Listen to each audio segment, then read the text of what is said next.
Hey everyone, welcome back. I just wrapped up an interview with John Gillum. He's one of the co-founders of Motion Invest. This is a follow-up video to the one I released last week, I think, to do a more deep dive into what Motion Invest is and what they bring to the table for the buy and sell content website market. He was super generous with his time, and looking at everything that he's involved in, I just feel super lucky that he was willing to spend 45 minutes to an hour just setting this up and chatting with. So if you're watching this, John, thank you so much. You're welcome back anytime. I had so much fun. I think this video will be a good one for anyone who is looking to get started in buying websites or has a small website that they might want to sell in the near future, or just needs someone else to follow who really just knows what they're doing to balance out what you might be learning from other mentors or other programs. All right, let's get into it. Here we go.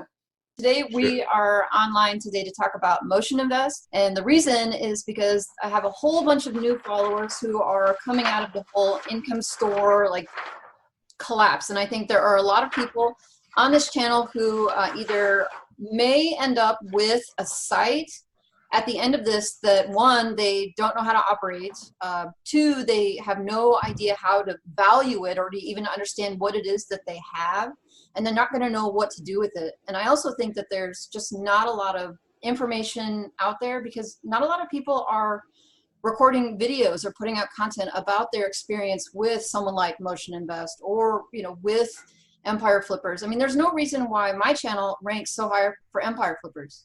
I'm like a tiny channel, but people aren't going out there and saying, I had a really good or bad experience with these groups. So I feel like if we can start getting this conversation going, that these people who need help, when they have this site, they might have an idea of what to do with it. And do you think that's how it's going to end for a lot of people, is that they will get their, they will be able to track, this is your site, so-and-so, and you're going to get it? I think that's possible for some. Yeah. I think some people never got to the point where there was even a site bought for them. I know that there are some people who had sites bought for them, and those sites were identified for them. And for some people, they were even in the process of transferring those sites to them at the time this went down. So just one step from having the keys to the house, because they know what the domain is, they know what the site is, they have all the information, but they didn't actually get the site. And other folks actually own the sites themselves, but Income Store was operating it for them. So they have the domain, but they don't have control. And so eventually I think that some of these folks are going to get control, but they're going to be like, what do I do with this? So today I just wanted to talk about Motion Invest. I dropped a video a couple days ago about it because I just came across it. I heard about it through someone else, and I thought it was really interesting because it really does fill the gap if what you're doing is what I think it is, which is between Flippa, which nobody likes and trusts, and Empire Flippers, which is great, but they just charge so much money because the sites are bigger. So first of all, why call it Motion Invest? Does that signify anything about your business and what you guys are doing? So it just signals in terms of kind of why. No real reason. It was a good .com domain that we had, but it was about forward progress. Sort of how do we get motion moving in this space? And so a lot of these people are like, how do I start in this world of buying online assets? And that's pretty daunting for people. And so how are we that first step that gets them moving? Because once people start moving, get their first site, then they'll graduate up to a larger site, say, actually, I'm going to start building my own. And so it's about getting that sort of first motion moving within this ecosystem. So as I understand it, your business is a bit different from potentially Flippa or Empire Flippers, because those sites, they're brokers, right? They're just the middleman. So they just list the site and they try to sell it and take a commission. But that's not what you guys are doing. No, we're buying direct. So we are the first people to be buying and selling sites ourselves with a marketplace being presented. So unlike a Flippa, where there's really no skin in the game, very little control in terms of potentially scammy sites coming through. These are all our own sites, so we're doing our own due diligence, we're putting our own capital at risk, we're buying the sites ourselves, and then we're turning around and selling them. And so we need to make sure that the sites that we're getting have passed our threshold of due diligence, because we can't list a lemon because we own it, and we're gonna get stuck with it if it doesn't sell. We just don't want that at all, because it doesn't help our business. So yeah, we're quite different in terms of what the broker model looks like, whereas they're our own sites. The book, Nelson Taleb, Skin in the Game, his more famous book is Black Swan, but one of his books is Skin in the Game, and it's all about like how do we really get our own skin in the game with this process. So as a person who's newer to this, so I saw another video that you did with 1 Hour Professor, where you just kind of went through and talked with how many sites you had. Like, you're way ahead of where most of us, I think, are at, with 80, 90 plus potential sites that you're operating. For those of us who are just getting in, what's daunting about Flippa is that trust, perspective, that trust and authority. Flippa is just there, and then you have to trust that the other person who is buying your site when you're going to sell it is actually going to follow through and do that. And so with you, in every case, when you are the buyer, you are the person every single time. Like, your company is that every single time. So that could include, or just add another layer of trust for people who are new. On for sure, on both sides of it, like in terms of like, the team that's doing these transfers, I know there's some great services that provide a lot of help in the transfer, but it's still between two unique entities every time. Whereas with us, it's they're transferring everything to us, and then when we sell, we're the ones that are doing all of those transfers. And so they're always, at least within the transfer process, they always have one half of that transfer process that has a lot of experience doing this, dozens of times a month. So yeah, that makes the process a lot smoother, and I think really reduces that risk with Flippa of you now have to deal with somebody that this may be their first time transferring, and you may not know how to do it, and it all just falls apart and value gets lost. Absolutely. I think one of the initial hurdles, because I went through the whole experience of buying on Flippa because I just wanted to know how this worked. And for the first time I was in there, it's like, okay, how do we migrate the site? Because I didn't have that experience. Does your team help with migration? Yeah, we fully handle the migration. So the team does everything, including changing out of affiliate links. And so it goes right from sort of start to finish of making that as easy and smooth as possible. So that is both sides of the deal. So when you are buying from someone, you'll do it all, and when you're selling it to someone, you'll do that all for the buyer as well. Yeah, exactly. One of the things that you talked about in your interview with Professor Ron was the speed. Like, speed was a big part of this. Can you talk about how you were able to do that and how that plays out for your deals? Yeah, I mean, my background is as a mechanical engineer, and so I'm always like geeking out about the systems and the machine. Mm-hmm. And I think there's a lot of inefficiency in, Flippa exists to try and provide some efficiency, and then there's this, but there's tons of awesomeness in there, tons of problems in there. Never feel good about sending somebody there because of all the sort of the fraud in there. But the speed piece comes in, because if you've got a site that's making $100 a month, sweet, congrats, it's a good site. But the ability to sell it, you're going to introduce so much inefficiency if you need to get on phone calls with people about selling it, if you need to do apply and wait to see what price you get, and then dig into like your psychological reasons for selling the site. It's just like, we just want to provide that opportunity where it's as little information as you absolutely need to provide for us to be able to do our due diligence process, provide a fair price. We'd be happy to get on a call if they want, but most of the time they don't. Here's your price for the site. Everyone's happy. Transfer occurs. Smooth, efficient process compared to the burden that is trying to kind of get through Flippa or trying, like, you're going to list your site for 2 weeks and get called get called out for 2 weeks by people that don't know what they're talking about. It's not a very fun experience. Mm-hmm.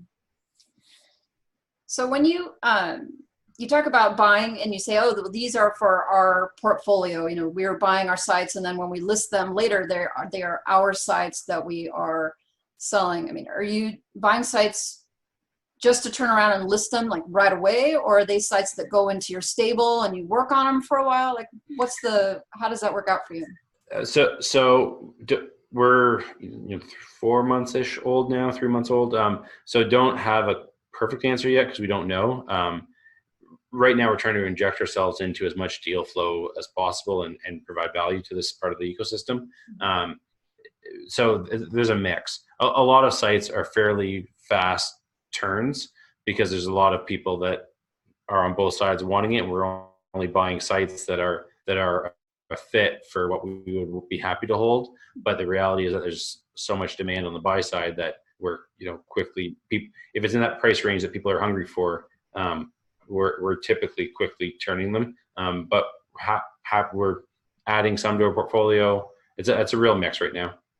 So what I hear is that you are doing two things. One, you are buying sites to sell them, and then you are buying sites to hold them. And some of the buys are, they're not quite they're not quite meeting our sort of threshold for being able to list, but we can fix the problems, as long as it's not like called a backlink profile problem. But if it's it's like, the rankings are great, but the content really sucks, we can swap out the content. And so if we'll buy and do the improvements that are needed for it to meet both the quality and the due diligence standards that we want to list, if that makes sense for us to do. So we're not yet doing a lot of buy and hold. A few of those that we're probably going to hold for a while, but most of what we're doing is buy and sell, or buy, improve, and sell. So let's pretend I have a site and I take it to you. Like, what sorts of things are you looking at for a site when you are buying it to sell it? Like buying to sell right away. Like, what sorts of characteristics or qualities or things would you want to see in a buy to sell site? Yeah, so kind of we go through the full due diligence process. In terms of what we want to see, we want Google Analytics access, income proof via both screenshots and video, and that's most of what we need. We'll check the domain registration, make sure that if it's not who is protected, then we're good. If it is who is protected, then we'll ask for some verification, and then we just work through the due diligence on our end in terms of looking at the backlink profile, making sure that that's clean, looking at the analytics trend, making sure it's not high concentration on a single article, making sure that what analytics is showing matches up to what some sort of third-party tools like Ahrefs and SEMrush is also showing, just to make sure that there's nothing too wonky happening there. And then looking at the earnings and doing the work that we can to verify that the earnings that are claimed are accurate and reasonable, considering the verified traffic that we can see. Are there characteristics in sites that because you talked to me just now about the due diligence of what you do to look at the site, but is there anything specific about the analytics numbers that you're looking for that says, yeah, like this is great, like a minimum traffic or types of referral sources? So organic traffic is what we're after, and not an over concentration to a single article, and so a healthy spread and stable or growing with as long a history as possible. Mm-hmm. is what we're after. If it's significant decline that we're not sure if it's stabilized, we're not touching that. And if it's steady decline, unlikely we're touching it. It's got to be a kind of stable or growing, with as little volatility as possible, quality content that is generating organic traffic. Not same thing everyone I think is after. Not a ton of. There's no secret angle in terms of what we're after that makes a good site. So, for example, if a particular site had tons of traffic, but a big portion of that traffic was generated through Pinterest, for example, like legit social media efforts, that's not a site that you guys would be interested in at this point? No, we just we need to operate these sites while we're holding them. We have our, I've got my portfolio sites, Spencer has his portfolio, Kelly has some. We need a pretty set process to plug the sites into. And so trying to minimize traffic sources to a set of systems that we know, trust, and have proven is the need.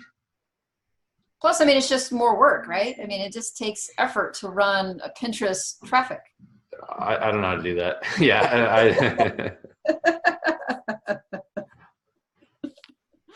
Are there any sites that characteristics or affiliate programs or types of sites that you're like, no, like we're not touching it? You talked about declining traffic, and you didn't say this, but anything that's been harmed potentially by Google algorithm updates, you're like not interested.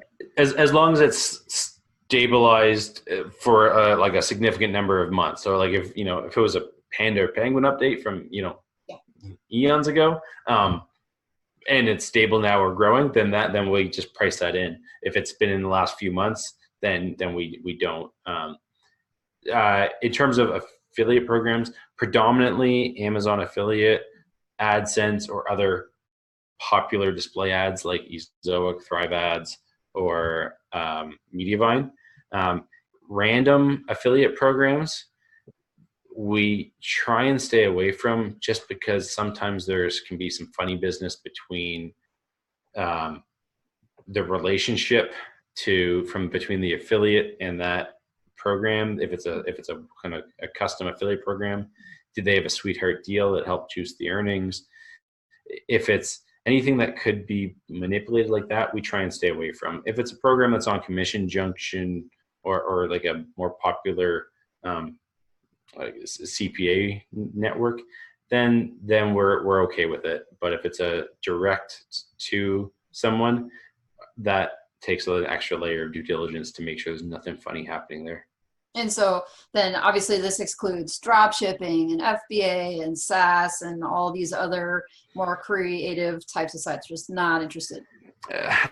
No, personally I am in some of those, but in terms of what we can plug into Motion Invest, right now we got the systems around content sites, Amazon affiliate, organic traffic, or Google AdSense.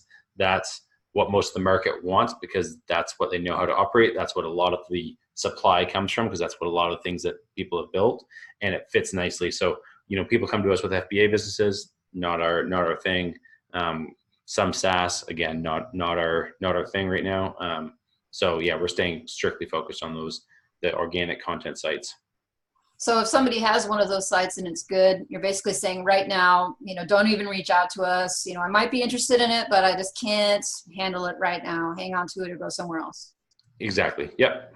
And if people reach out to us, we're happy to refer to, Empire Flippers are great for kind of the next price point up for a lot of those that handle a lot of those business models.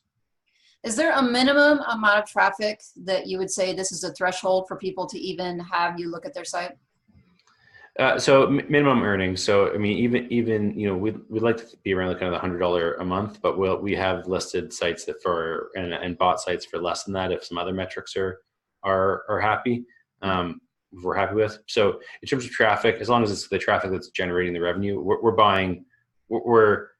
The valuation is not, though in terms of valuation weighting, it's almost all off of how much is the site earning, as long as it meets our, doesn't have any red flags and doesn't have too many yellow flags through the diligence process. Mm-hmm. So as long as it's meeting that sort of around $100 a month, we're happy to look at it. So when I recently, like this week actually, I kind of did a summary video of just, hey, I'm looking at Motion Invest website, and here's what I think they're doing. And I had several people message me on Facebook and then left in the comments, their questions, because I think a lot of the people on my channel do follow it because they want to do what it is that you're doing, on a smaller scale.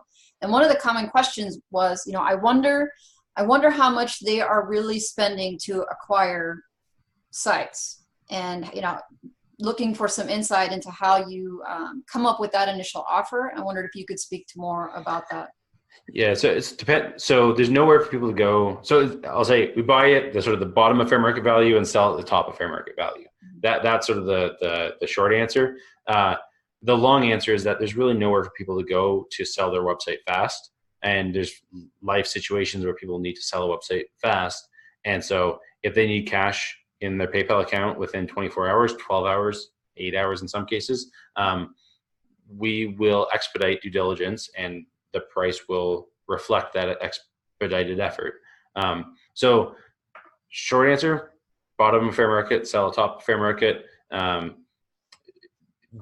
And longer answer is we take all things into consideration, and it is absolutely a business to generate revenue and profits for the founders, but it's also sort of there's a need in the ecosystem. Spencer's got a big following at Niche Pursuits. I've got a smaller than Spencer following, but we have an audience at a third website income, and we constantly get the question of where do I go? I've got the capital or I've got the site, and so it's a problem first solution that we're sort of presented to the marketplace in terms of like we want to try and this is needed, we can deliver it, let's deliver it, but then in terms of the profit that we make, it's that sort of bottom of fair, top of fair. So as I heard you answering this question, it seemed to me that you were sort of dancing around the answer, which is we will pay as little as possible to get the asset, not necessarily to screw them or to do to do harm to them, but our business is of course to buy low and sell high, and we make more money is when we get a good deal and then sell it for a good deal. And I don't necessarily want to call you out on that and say, well, how dare you? Like this, like you said, this is a business, and what I wanted to give you the opportunity to do was to talk more about the value that these sellers are receiving when they do, engage in that process, even if maybe they could get more money from somewhere else. Like, what other value are you delivering them, and what are they getting? Yeah, so it's the speed and efficiency is the big one. I'd say that if we were operating this business for a single transaction, then the statement of buy as low as we can, sell for as high as we can would absolutely be true. Since both have been in the space for 10 years. Plan to be for the next 10, 20 years, there's a reputation piece that has us not drop below a certain price point, even if we could, because of the reputation damage of taking of screwing someone in a rough situation. Even so, that's sort of the answer to that piece. But in terms of the value, so like why would somebody sell to us versus sell on Flippa where they make it a higher ultimate price point, or go through the process of listing it at Empire Flippers? One, Empire Flippers has a minimum, and so if they're below that minimum, they don't really have another option other than Flippa. In terms of going to Flippa, it's that amount of time that you're going to spend to build your listing, describe your listing, answer all the questions, monitor for the questions, get called a scammer, get called, for whatever other shenanigans go on there, and then get money in a month, 2-3 months via a broker, all for your site that isn't your current focus, because that's why you're selling it. And so how do you have these assets that have value that you're currently neglecting, that you can just, as providing as minimal information as possible, get cash to you quickly? And that's what Motion Invest is here to deliver. If somebody came to me with a $5,000 a month site, why are we sitting at the portion of the market that we're sitting at? And that's because it's hard for brokers who provide a similar level of service to exist there, because there isn't the margin. They'd rather sell a $1 million business at their brokerage commission and not play in these $5,000 sites. And so that's where Motion Invest and its efficiency, it really sort of differentiates itself from the brokers and from Flippa. So the value comes with, like you said, the speed and the cash, because I've worked with Empire Flippers and they were awesome, but it took 2 months to close the sale. I mean, it just took a long time to finish migration. Getting the cash, getting it right away. I don't think a lot of people understand how much it would cost to hire an independent migrations team to do these things for them. I mean, that's something that is basically wrapped up in this. They're not paying someone else separate who's divorced from it, who may not want to finish the deal with them, may not provide a good service, and you're on the hook for all of that stuff. And also the broker fee, that it would cost to list it with Flippa or to list it with someone else. I mean, those are sort of the hidden bonuses that people Yeah, benefit of? for sure. Just that sort of like, I kind of wrap it up all under the efficiency blanket, but that sort of just experience of dealing with a sort of professional company that has done this all the time is just this, it's a smooth process. Mhm. So if someone was interested in either buying or selling a site with your company, I mean, what's the best way for them to get a hold of you? Yeah, motioninvest.com, and then there's a button there for buy, a button there for sell, for you to go through the process of buying and selling. We've got a fairly massive guide on the process of buying. So if somebody's new to the world of looking to buy a site, we walk through reveal our entire SOP around what we do for due diligence, and that's at motioninvest.com/website buying. And so yeah, I'll drop you the link after as well. But it's a great resource for somebody new to the world of, and there's no email opt-in or anything. It's all just sort of there to reveal exactly how we do it. But motioninvest.com is the place to go. So do you have any sort of notification service like Empire Flippers, like, oh, we have so many sites that are live? Like, do you have that? Yeah, so the way it works is when you come, if you're looking to buy, you sign up, free to sign up, and you get put onto an email list, and reveal a little bit about what type of sites you're after. And then as soon as sites come live, we send an email out.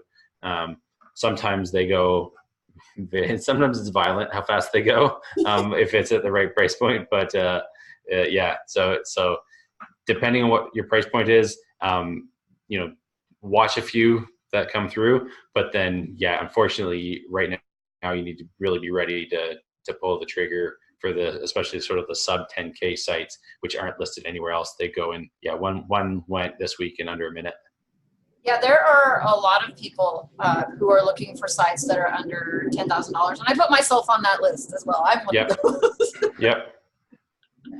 It's it's a little bit frustrating in the industry, and this is like kind of even comes back to the early conversation, but it's frustrating when people came to me or came to Spencer and said, hey, I've got 5K, 10K, 25K to throw at an alternative investment class. Where do I go? And it's like, that's congratulations. That's a significant chunk of change. Like if you look at average savings rates across countries of the world, you're doing exceptionally well, and you have nowhere to go. And like you get, I don't say laughed at, but it feels like brokers aren't your home. They're telling you kick rocks, and you never feel good about sending somebody to Flippa. And so that's really where it's like, okay, like how do we serve these people that are killing it, but there's nothing that services them.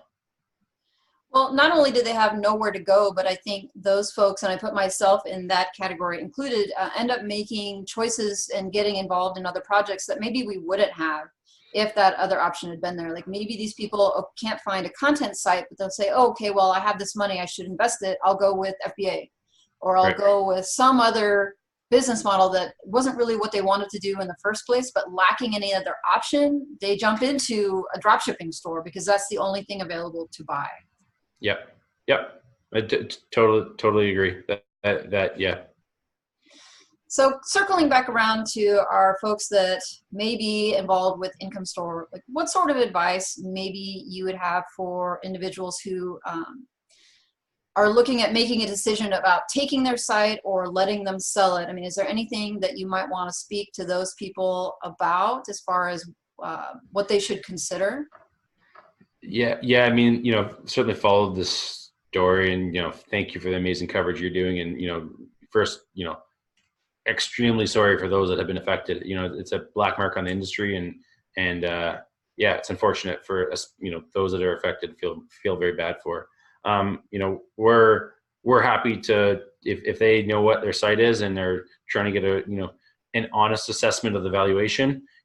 There's a difference between sort of getting an assessment from a broker that wants you to have the site so that they can sell it. Not that they're acting unethically, but there's a difference between sort of a hard dollar offer and we think we can get you this offer. And so we're happy to provide that fair dollar offer of what we would be buying a site for, and have capital to deploy to buy sites that are in that sort of like $100 to $2,500 a month range.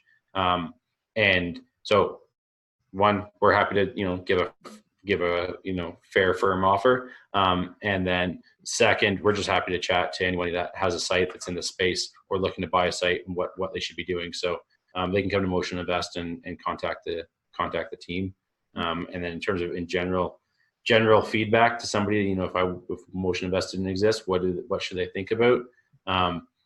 There's a lot to operating a site. And a lot of people probably went with Income Store because of the passive nature. I'd be cautious of, I know other operators are sort of available. I'd be cautious of any operator model. I think there's some flaws with that system that I think, owning the asset yourself is, and knowing how to operate it is, it's not rocket science. It does take a little bit of time, but it's a very learnable business model. And so I'd encourage people that if they're going to keep a site, that they take an active role in running it. So it sounds like, the options, if they get the site, is one, sell it, two, run it themselves, or three, have an operator run it. And of those options, your recommendation for those folks, not in every case, but would probably be either to unload it or learn to run it themselves. Yep. Can you speak more? I'm sorry, do you have to run? It's like noon. No, I'm good. Tell me when you got to go, because I'm going to let you go. No, I've got 2 work all day days, and today a week. So today is one of my work all day days. So usually I might need to run to go pick up some kids from daycare, but today I'm here till midnight. Yeah, well, don't let me keep you. You just say, oh, well, I'm done. I gotta. What are the pitfalls about website operation, like hiring or bringing in a website operator? Like, what are the things that say, don't do that? Yeah, so I think there's a flaw in these assets are priced at 3x. Where else do you get, where else can you buy an income producing asset at 3 times EBITDA? It doesn't exist. And why are these fairly priced assets? And I don't know that answer. I still, personally, I think they're undervalued, but Income Store would say otherwise. If it blew up. So I think there is volatility. There's no scenario where there is not volatility with this asset class. And then if you go with an operator model, you have a single entity, the operator, with a whole bunch of assets that they are operating that have different interests on the success of each of those assets.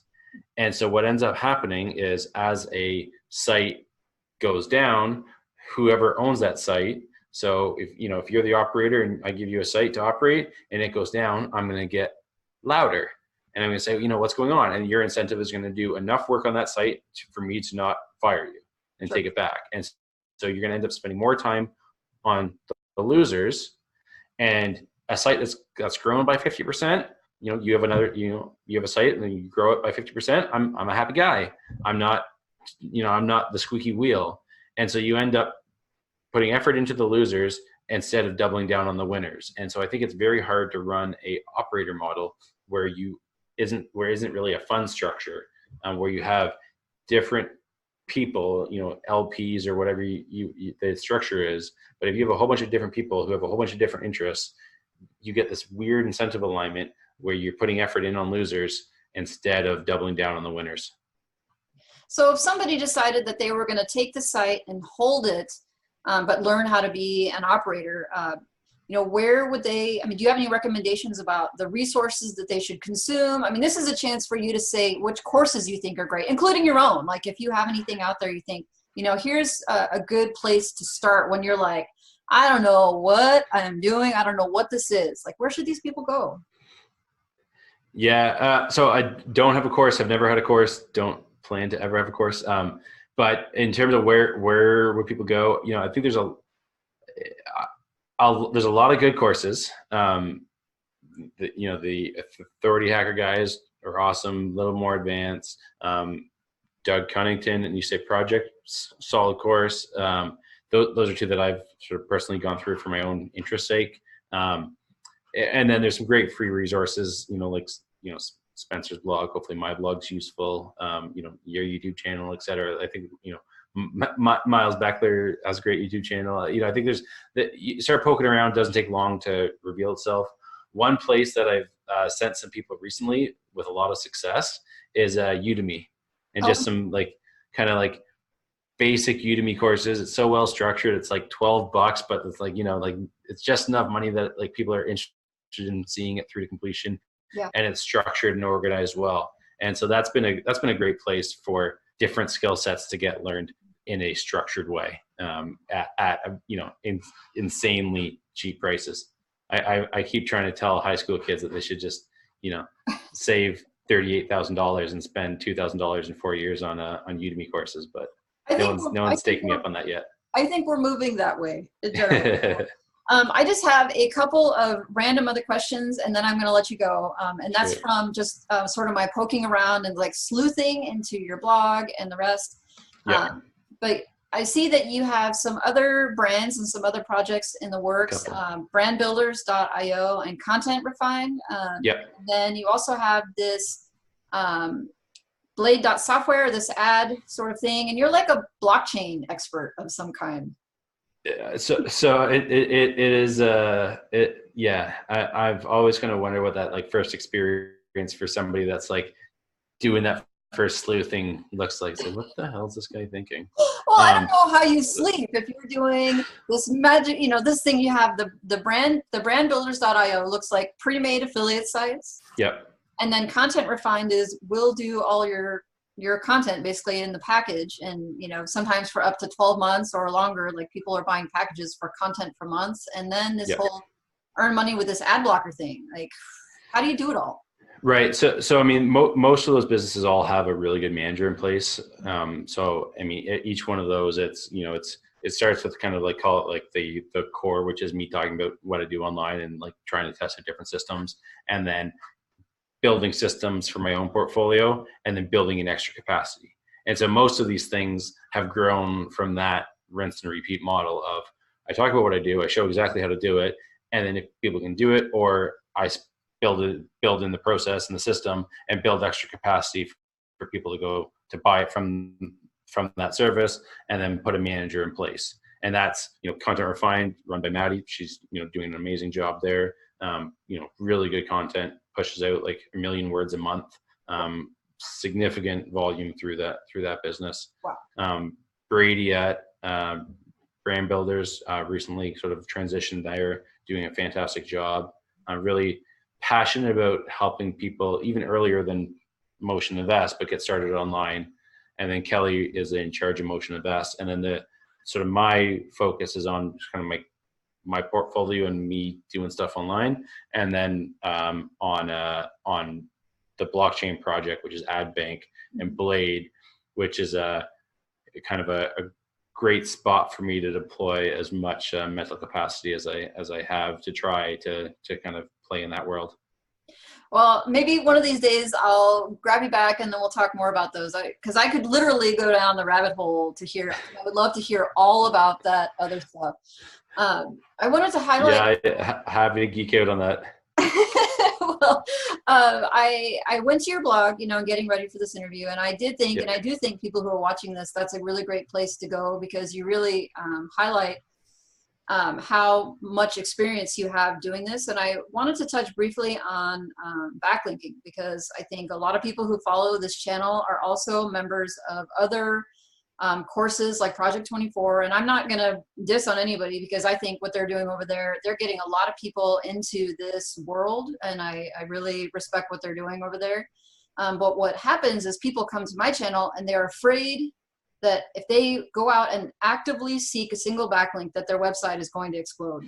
They're just they refuse, hey, what about this? They just refuse to even do anything that involves a backlink. And then I go find on your site, you're like, oh, well, these are the backlinking strategies. And I'm doing this thing called purgatory backlinking, which I thought was an interesting, and I just calling it my own thing. And I wonder if you could just touch briefly on the dangers of actively building links, because I see that a lot of the big folks, they are building links and not exploding. Yeah. I mean, so it comes down to the spectrum from white to black hat in terms of quality of link building, and there's nothing that is pure white hat. If you're going out to build links, Google might say that that's not the right thing to do.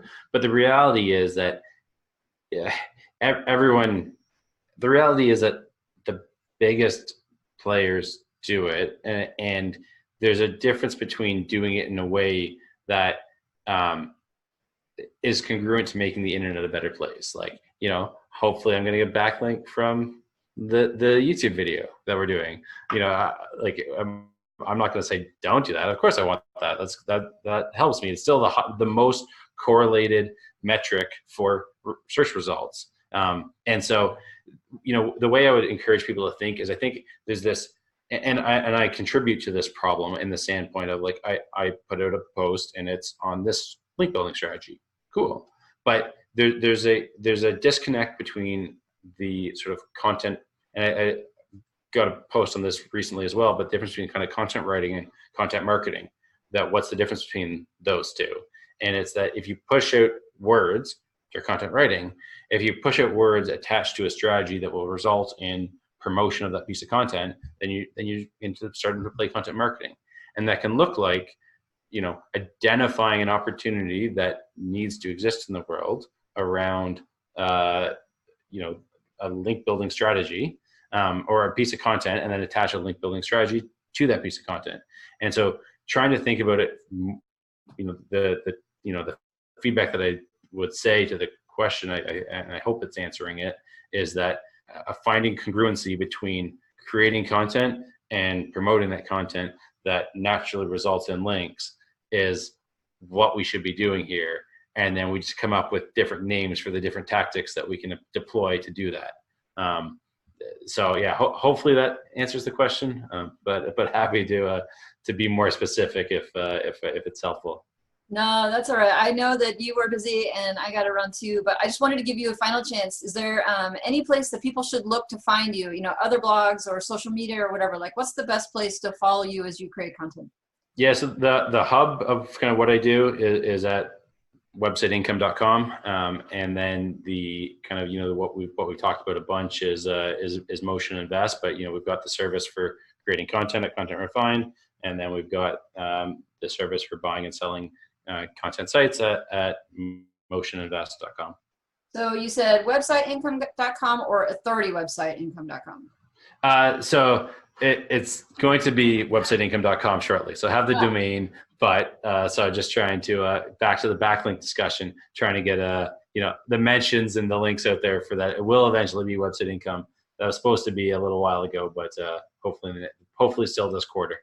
Yeah, well, send me whatever links you want me to put in the description. I'm happy to do it. Thank you so much for taking the time to talk to us. I learned a ton, and I think other people will find it really helpful. So awesome. Yeah, no, I've been, I don't usually sort of subscribe and follow the videos, but definitely anything that you're putting out right now around Income Store, I watched the last one last night. So, appreciate what you're doing in terms of coming at this from a very unique approach. So, if there's anything that I can do to help on that front, I'm eager to. And if there's anything I can do to help your sort of original sort of YouTube channel before you got sucked into this niche. I don't even know what my YouTube channel is going to look like anymore, because I've got people who say, we're not interested in this. And then these other people who say, we really don't care about this, but they're all subscribing. I don't know what to do about it.